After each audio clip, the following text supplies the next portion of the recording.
You tell someone the truth about how you're feeling, and 3 days later, in the middle of an argument, those exact words are thrown back in your face, twisted, weaponized, used to prove you're the problem. You share something vulnerable, a fear, an insecurity, something that matters to you, and it gets dismissed, minimized, or worse, stored away like ammunition to be used against you when it's most effective. So you learn something devastating. Being honest isn't safe. And slowly, without even realizing it, you stop. You stop sharing. You stop being real. You stop being yourself. Not because you changed, but because honesty became a weapon in someone else's hands. This is what happens when a genuine person enters a relationship with a narcissist. This is the death of authenticity. And if you've ever felt like your transparency made you a target, like your honesty was your biggest mistake, this is for you. Today, we're breaking down exactly how toxic people kill your ability to be authentic, why being yourself becomes psychologically dangerous, and most importantly, how to protect your genuineness without losing yourself completely. Because the problem was never your honesty. The problem was who you trusted with it. If you're ready to understand why being real started feeling dangerous and how to reclaim your authenticity safely, do this. Subscribe, like this video, and drop one word in the comments: authentic. Because that's what you deserve to be, without punishment. Now let's understand what's really happening.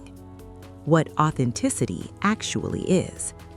From a psychological perspective, authenticity, what some call congruence, is a cornerstone of emotional health.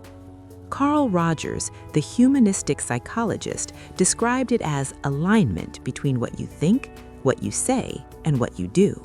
You're not performing, you're not hiding, you're not calculating every word.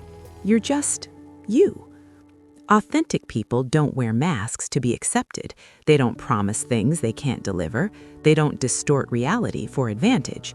They don't hide their intentions behind false words. They say what they mean what they say. They show up as themselves. This is the foundation of what psychologists call gold standard relationships. Relationships built on respect, emotional predictability, and psychological safety. But here's what authentic people don't understand until it's too late. Not everyone communicates to connect. Some people communicate to control. The narcissistic reversal. While authentic people communicate to connect, narcissistic people communicate to maintain control. Narcissistic personality disorder involves persistent patterns of grandiosity, need for admiration, and most critically, lack of empathy. And that absence of empathy transforms communication from a tool for connection into a strategic weapon. They use reality distortion, emotional invalidation, manipulation. Your honesty becomes their opportunity. Think about the contrast. An authentic person shares a feeling or reveals an insecurity. The narcissist files it away, and later, in a strategically chosen moment, uses that vulnerability against them. Authentic people naturally assume others are also authentic. This creates a psychological blind spot that manipulators exploit ruthlessly. And this creates profound confusion for the genuine person, because narcissistic behavior is almost incomprehensible to someone who operates from honesty. Why would someone use my truth against me? Why would they twist what I said? Why would they punish me for being real?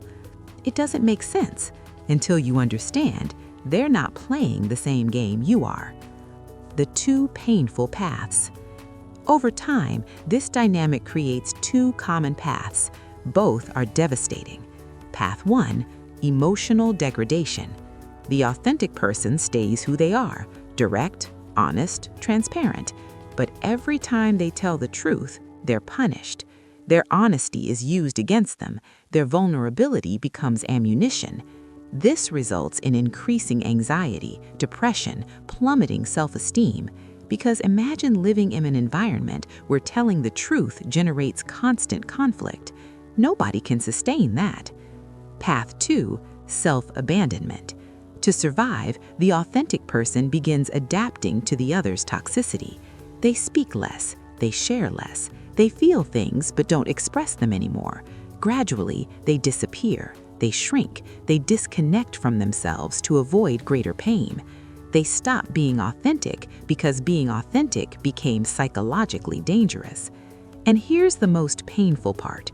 When they finally realize what's happening, the solution seems to contradict everything they believe in. The gray rock dilemma. The idea is to make the narcissist lose interest by refusing to provide the emotional reactions they feed on. Behaviorally, this makes sense. If you stop showing anger, fear, indignation, if you only say neutral things, you stop feeding someone who thrives on your distress.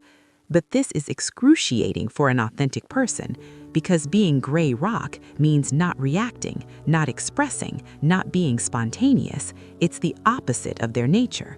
It's like asking someone to stop being who they are, which is exactly what protects them. Do you see the paradox? Protecting yourself is uncomfortable, but not protecting yourself is worse. So what do you do? The answer isn't less honesty, it's discernment. Here's the truth. An authentic person shouldn't stop being authentic, but they also can't be authentic with everyone. The key word is discernment, the ability to differentiate where your authenticity can flourish and where it needs to be protected. This isn't being fake. This is relational wisdom. You don't need to open up to people who use it against you. You don't need to explain your feelings to people who distort everything. You don't need to be completely transparent in unsafe environments. Your authenticity is still a beautiful quality. It just needs boundaries now. The crucial shift. Stop seeing honesty as something that should be given automatically. Honesty is for people who've earned it. Healthy relationships are ones where your truth is received with respect, not with attack.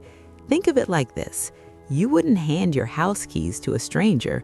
Why would you hand your emotional truth to someone who's proven they'll weaponize it? Authenticity without discernment is vulnerability without protection, and that's not strength, that's self-harm. Pause right here. If this is describing something you've lived, if you've learned the hard way that honesty isn't always safe, leave that word, authentic. And if you haven't subscribed, do it now. We're unpacking the invisible dynamics of toxic relationships and how to heal from them. Now let's talk about how to protect your authenticity without losing it. How to stay authentic without getting hurt. Step 1, recognize unsafe people. Some people have earned your authenticity, some haven't. Safe people receive your honesty with respect. They don't weaponize it. They don't twist your words. They don't punish you for being real. Unsafe people use your truth against you. They store your vulnerabilities like ammunition. They make you regret being honest. Learn to tell the difference and treat them differently.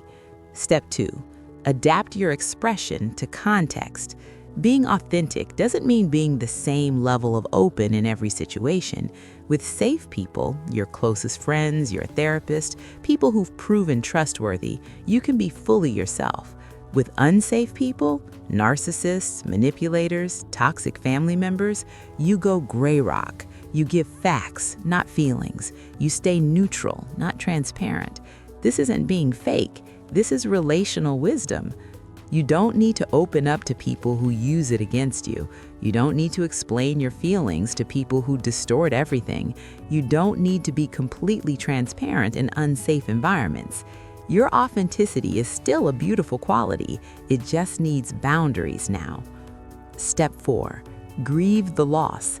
It hurts to realize you can't be yourself with someone, that you have to guard your words, that honesty isn't safe. Let yourself grieve that. It's a real loss. The loss of the relationship you thought you had. The loss of being able to be natural and unguarded. Grieving this is part of healing. Step 5, find your safe people. Not everyone is unsafe. There are people who will receive your authenticity with care. people who celebrate your honesty instead of punishing it, people who protect your vulnerabilities instead of exploiting them. Find those people. Invest in those relationships.